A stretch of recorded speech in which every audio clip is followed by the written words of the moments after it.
अस्सलाम वालेकुम, मैं हूं शाहिद हुसैन। उम्मीद करता हूं आप सब खैरियत से होंगे। मेरा यूट्यूब चैनल और फेसबुक पेज देख रहे हैं। मुस्तफ़ा कमाल साहब, अनीस कैम खानी, एमक्यूम पाकिस्तान के रहनुमाओं के साथ साथ गवर्नर सिंध कामरान टसूरी की तरफ से जो इक़दाम किए जा रहे हैं उस हवाले से आपको अपडेट करना है। इसके अलावा मुस्तफ़ा कमाल और अनीस कैम खानी साहब की तरफ से जो एमक्यूम से इत्तेहाद होना है, उनको इंज़माम होना है, किस तरह होना है, उसके तरीक़ेकार के हवाले से और मज़ीद जो नई पेशरफ्त है उसके हवाले से आपको आगाह करना है। और इसके साथ साथ एमक्यूम के बानी अल्ताफ़ हुसैन और उनके जो साथ करीबी साथी हैं वो क्या सोच रहे हैं, वो क्या चाहते हैं, और उसके बाद पीटीआई जो है वो किस तरह शदीद रद्द-ए-अमल दे रही है एमक्यूम के धड़ों को एक साथ होते हुए देख के। तो काफ़ी एमक्यूम के रहनुमाओं की तरफ से ख़ास तौर पर जवाब भी दिया जा रहा है पाकिस्तान तहरीक इंसाफ के रहनुमाओं को, और उसके बाद फिर कारकुन आम आवाम जो है क्या सोचती है उस हवाले से आपको जो है इस वीडियो में तफसीलात रखनी है। और आप वीडियो आखिर तक देखिएगा, मामला आपको समझ आ जाएगा, क्योंकि आगे अगले जो ये 10-12 दिन हैं बड़े अहम हैं कराची की, सिंध की शहरी जो सियासत है उस हवाले से। अब पेशरफ्त होगी और किस तरह होगी, उसका किस तरह कौन सा तरीक़ाकार इख्तियार किया जा रहा है उसकी तफसीलात आपके सामने रखनी है। एक तो ये है कि मुस्तफ़ा कमाल साहब ने कुछ दिन पहले भी हमने आपको वीडियो में बताया था, उनसे हमने सवाल किया था कि क्या एमक्यूम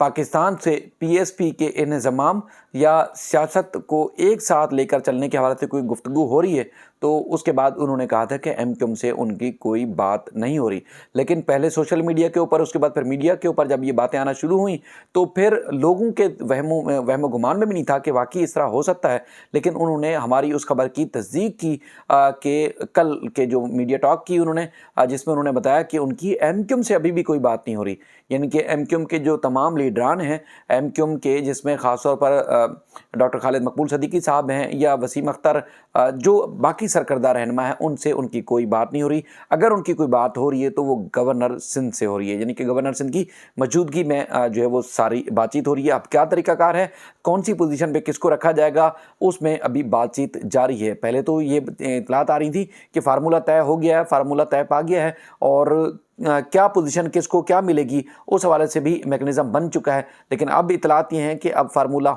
तय होना बाकी है। लेकिन चूँकि सबको सियासत बचानी है, तमाम रहनुमाओं को एक सियासत के बड़े सरकर्दा कराची और सिंध की सियासत के समझे जाते थे, लेकिन अब मुसलसल शिकस्त के बाद अब उनको पता चला है कि अगर ये तमाम धड़े अलग अलग होकर सियासत करेंगे तो उनको ना सिर्फ सूबाई सतह पर, मुल्की सतह पर भी रुसवाई का सियासत में सामना करना पड़ रहा है। तो इसलिए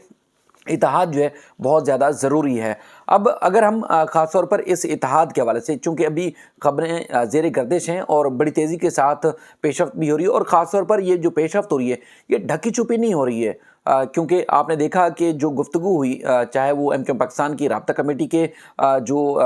राब्ता कमेटी में जो शामिल रहनुमा हैं उनसे खालिद मकबूल सदीकी की बातचीत हो, गवर्नर सिंध से मुलाकातें हों, मुस्तफ़ा कमाल और अनीस कैम खानी की मुलाकातें हों, उसके बाद ये जो गवर्नर का वहाँ जाना हो, ये छुप छुपा के जाना नहीं है, बल्कि आपने देखा कि फूलों की पत्तियाँ निछावर की गई और उनको बड़े एक वार्म जैसे वेलकम करते हैं, इस तरह उनको वेलकम किया गया है। अब सवाल ये पैदा होता है कि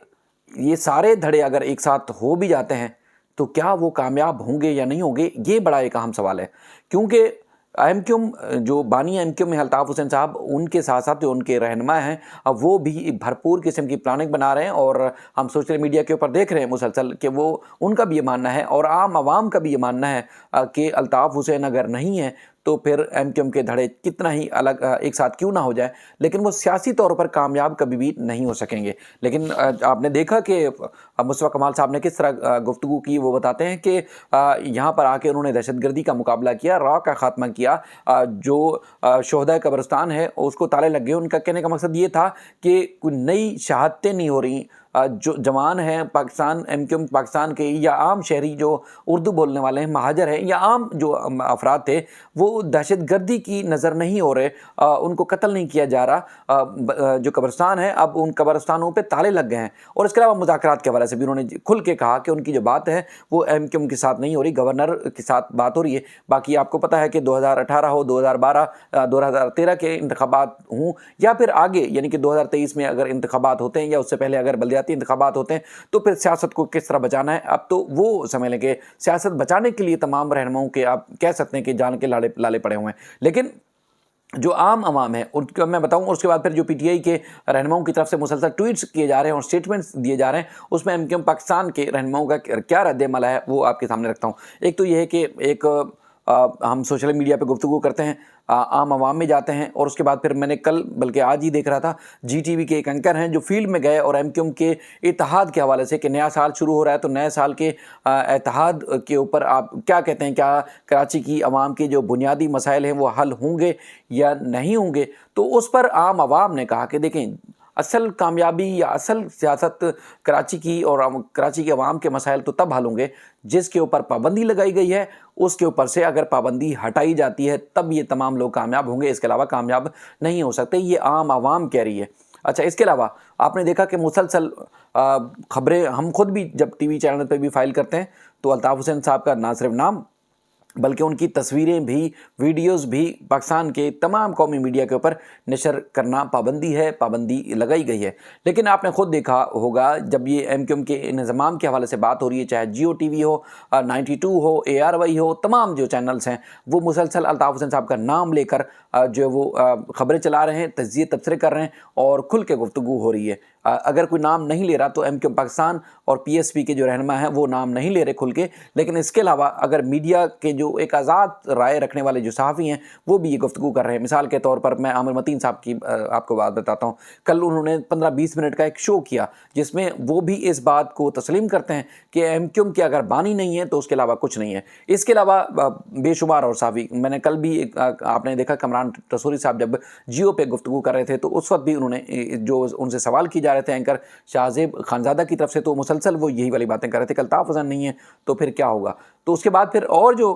कई जो सहाफ़ी हैं अब वो मुसलसल ट्वीट्स करते हुए भी नज़र आ रहे हैं आपको कि एमक्यूएम के साथ अगर 90 जैसी ताकत नहीं है तो इसके अलावा एमक्यूएम कुछ भी नहीं है। तो यकीनन आप समझ सकते हैं कि इत्तेहाद बनाने के लिए, एनर्जी पैदा करने के लिए कोशिशें तो जारी हैं। अब ये कोशिशें कितनी कामयाब होती हैं, किस हद तक कामयाब होती हैं, वो आने वाला वक्त बताएगा। अच्छा, अब हम जिस तरह मैंने पहले भी आपसे तज़किरा किया कि पीटीआई जो रहनुमा हैं ख़ास तौर पर अब वो परेशान दिखाई देते हैं। दीगर रहनुमा जैसे सिंध में हालिम आदिल शेख साहब हूँ, अपोजिशन लीडर साबिक़ गवर्नर इमरान इस्माइल साहब हूँ, इसके अलावा दीगर भी रहनुमा मुसलसल ना सिर्फ ट्वीट्स कर रहे हैं बल्कि वो एमक्यूएम के इंतज़ाम के ऊपर बेहद परेशान दिखाई देते हैं। क्योंकि आपको पता है कि अल्ताफ़ हुसैन साहब के ऊपर पाबंदी लगने के बाद अगर ज़्यादा वोट बैंक बना है, अगर वोट पड़ा है तो वो पीटीआई को पड़ा है। अगर उनको परेशानी इस बात की है कि अगर एमक्यूएम दोबारा से मजबूत हो जाती है और वो तवज्जो हासिल कर लेती है वोटर्स की, तो फिर वोटर्स पीटीआई, पीपल्स पार्टी या दीगर सियासी जमातों को वोट देने के बजाय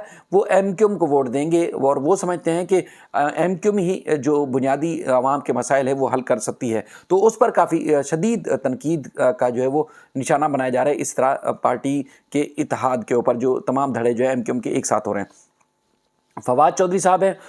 उन्होंने ट्वीट किया और कहते हैं कि कराची जो है कराची का शहर जो है रोशनी का शहर, कराची को रोशनी का शहर कहा जाता है। फिर एस्टेब्लिशमेंट को ख्याल आया कि हमारी पार्टी होनी चाहिए, सारे गुंडे जमा करके एमक्यूएम बना दी, अशरून तक जो है वो खून का खेल खेला गया, मुश्किल से जान छूटी। अब फिर ख्याल आ रहा है कि तहरीक इंसाफ को रोकना है और बारूद का ढेर इकट्ठा करके शहर में चरागा जो है वो की कोशिश के बजाय सबको एक साथ किया जा रहा है। अच्छा, इसमें जो एमक्यूएम के साबिक़ एमएन हैं सलमान मुजाहिद बलूच साहब, उन्होंने भी रद्द-ए-अमल दिया। इसके अलावा हैदराबाद रिजवी साहब भी हैं, उन्होंने भी रद्द-ए-अमल दिया। तो मैं आपको इनका सलमान मुजाहिद बलूच साहब ने जो रद्द-ए-अमल दिया है उन्होंने जो कहा है वो आपके सामने रखता हूँ, जिसमें वो कहते हैं कि आज जिन्हें गुंडा कह रहे हैं इन्हें फवाद के आज के लीडर नफीस लोग, जो फवाद के जो लीडर हैं इन्हें नफीस लोग कहा करते थे। आपकी गुंडागर्द कौमी असम्बली के फ्लोर से आज भी जो है वो शाहिद है। इसके अलावा लाहौर में डब्बू ने लाखों करोड़ों रिश्वत लेकर अपने चचा चीफ जस्टिस से मनपसंद फैसले हासिल किए। फैसल वावडा ने सांप व बड़ा गुंडा डब्बू को ही कहा है। अब आप समझ सकते हैं कि फवाद चौधरी को किस तरह रद्द-ए-अमल दिया जा रहा है, क्योंकि हर किसी को, जितने भी सियासतदान हैं, एक दूसरे की मामलों का उनको पता है, लेकिन वो कहते हैं कि मुरव्वतन एक दूसरे के बारे में खुल के गुफ्तगू नहीं करते। लेकिन जब कोई शदीद तनकीद की जाती है किसी पार्टी के ऊपर या किसी रहनुमा के ऊपर, तो फिर शदीद तनकीद करने वाले को पार्टी जवाब देती है। इसी तरह हैदराबाद रिजवी साहब ने भी एक ट्वीट किया। वो कहते हैं کہ جب پرویز مشرف کی حکومت تھی تو اس وقت فواد چودھری صاحب کاف لیگ کے ساتھ پرویز مشرف کے ساتھ تھے، تو اس وقت ایم کیو ایم اتحادی تھی۔ اس کے بعد پھر حکومت آئی پیپلز پارٹی کی تو فواد چودھری صاحب پھر ادھر آ گئے پیپلز پارٹی میں، تو ایم کیو ایم اس وقت بھی اتحادی تھی۔ اور اس کے بعد پھر جب پی ٹی آئی بنتی ہے تو پی ٹی آئی کے ساتھ بھی ایم کیو ایم اتحادی تھی اور آپ ساتھ تھے، تو اس وقت آپ کہاں تھے جب یہ آپ کے لیڈر جو ہے وہ ایم کیو ایم کو نفیس لوگ کہا کرتے تھے اور سب سے بڑی نفیس جماعت کہا کرتے تھے، تو اس وقت آپ کہاں تھے؟ تو بہرحال اس طرح کی چیزیں اب سامنے آ رہی ہیں کہ شدید رد عمل جو ہے وہ ایک دوسری جماعتوں کو دیا بھی جا رہا ہے، کیونکہ آپ کو یاد ہوگا کہ کسی اور جماعت کے اوپر اگر کوئی تنقید ہوتی تھی تو شاید ہو جاتی تھی، ہضم بھی ہو جاتی تھی، لیکن ایم کیو ایم کے اوپر براہ راست کوئی بھی کھل کے تنقید نہیں کرتا تھا، اور ان کو پتہ تھا کہ اگر تنقید کی جائے گی تو شدید جو ہے وہ رد عمل دیکھنے کو ملے گا۔ لیکن اس کے ساتھ ساتھ ہم دیکھ رہے ہیں کہ جو عام عوام ہے وہ مسلسل جدوجہد کر رہی ہے، بینرز، اور اس کے بعد پھر ہم نے دیکھا کہ حیدرآباد، کراچی کے مختلف علاقے میں پہلے کل بھی پرسوں بتا رہا تھا پی آئی بی، اور اس کے علاوہ شاہ فیصل سینٹرل کے علاقے اور کئی ایسے علاقے ہیں جہاں پر الطاف حسین صاحب کے آپ کو بینرز اور ان کی جو تصویریں ہیں ان کے نام کے ساتھ، اور یہ ہے کہ قائد جو ہے صرف اور صرف بانی M Q M Altaf Hussain ہے، اس قسم کے سوشل میڈیا کے اوپر ٹرینڈز بھی نظر آ رہے ہیں۔ اور اس کے بعد پھر اس اتحاد سے پہلے جو ایم کیو ایم لندن کی طرف سے ایک اجلاس طلب کیا گیا ہے، اور شام کے وقت یعنی کہ اتوار کی شام یا 10 بجے کے پاکستان کی جو وقت ہوگا وہ ایک پیغام دیا جائے گا۔ اب کیا پیغام دیا جائے گا، انہوں نے کارکنوں کو اور جو ہمدرد اور رہنما ہیں ان سب تمام کو کہا ہے کہ اب اس بیان کا یا اس وقت کا انتظار کریں کہ جب وہ بیان جاری کیا جائے گا۔ اب چونکہ جتنے بھی دھڑے ایک ساتھ ہو رہے ہیں اس میں جو سرکردہ ایم کیو ایم کے بانی کے ساتھ جو قریب ترین سمجھے جا رہے ہیں رہنما، وہ مسلسل اس اتحاد کے اوپر جو وہ گفتگو اس طرح کر رہے ہیں کہ جیسے وہ اس کو نہیں تسلیم کر رہے ہیں، یعنی کہ ان کا کہنا ہے کہ وہ کسی صورت بھی اس طرح کے اتحاد کو قبول نہیں کریں گے جب تک الطاف حسین نہیں ہوں گے۔ تو اب دیکھتے ہیں کہ الطاف حسین کے بغیر ایم کیو ایم کے تمام دھڑے یکجا ہونے کے بعد کتنا کامیاب ہوتے ہیں، وہ آنے والا وقت بتائے گا۔ باقی جس طرح بھی اپڈیٹس ہوتی رہیں گی آپ کے سامنے رکھتے رہیں گے۔ اپنا خیال رکھیے گا، اللہ حافظ۔